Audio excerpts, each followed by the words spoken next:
rhythm dribble jump shot. Too strong. Udoh! Jammed it! Left arm! Lead out to the right side, streaking to the goal. Udoh with a block on Courtney Lee from behind. Ekpe Udoh, welcome to YouTube. R.C. Davis sitting down here with Ekpe Udoh. 1 year ago was this whole draft process for you. Talk about what the last year has been like for you. Oh man, this last year has been special. Going through an injury, getting drafted first, and going through an injury, not being able to play in summer league or training camp and miss, 20, 30 games.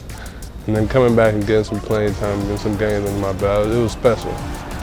What was draft day like for you? Were you with family and friends? Were you secluded by yourself? Draft day was a little hectic, because we had to do, what the NBA wanted us to do and then try to squeeze in family time, So that was good, I had my family, a couple friends out there, a couple of my coaches, It's all worth it when you hear your name get called, so it was a joy. You were in New York for the draft. What was the green room experience like? Some people know where they're going. You had no idea if you were going 4 or 24. The green room, that experience it can be hectic, but it's a good time. You see all the players there who were selected, and last year I think Kevin Durant was the MC, on the floor. So it was fun. It was calming after talking to him, but it's exciting, I would say the least. How do you filter all the things that you hear from agents, friends, family, coaches? How do you filter all that down and just concentrate on, hey, it's not under my control where I'm drafted?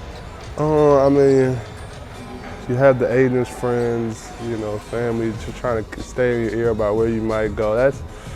It's hard to actually filter all that out, especially, counting down the days to the draft, but you gotta try your best and just have fun with it.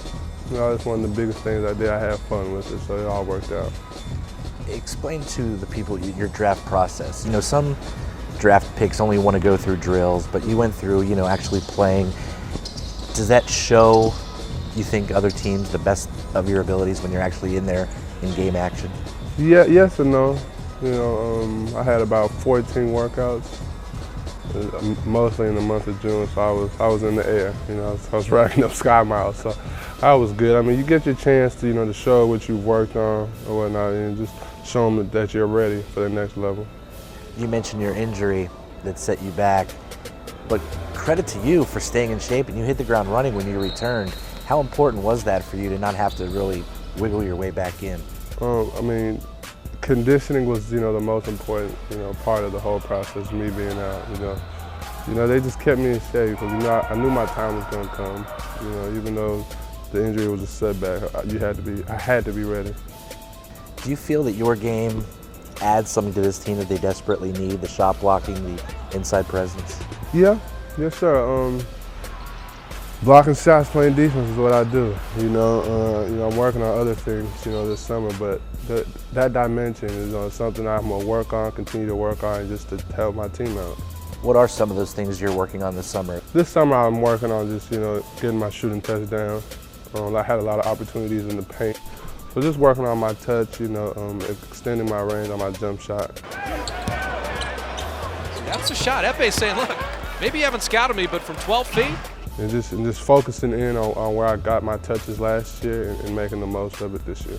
One of the things that stood out about your offensive game is that you could face up, you could go with either hand.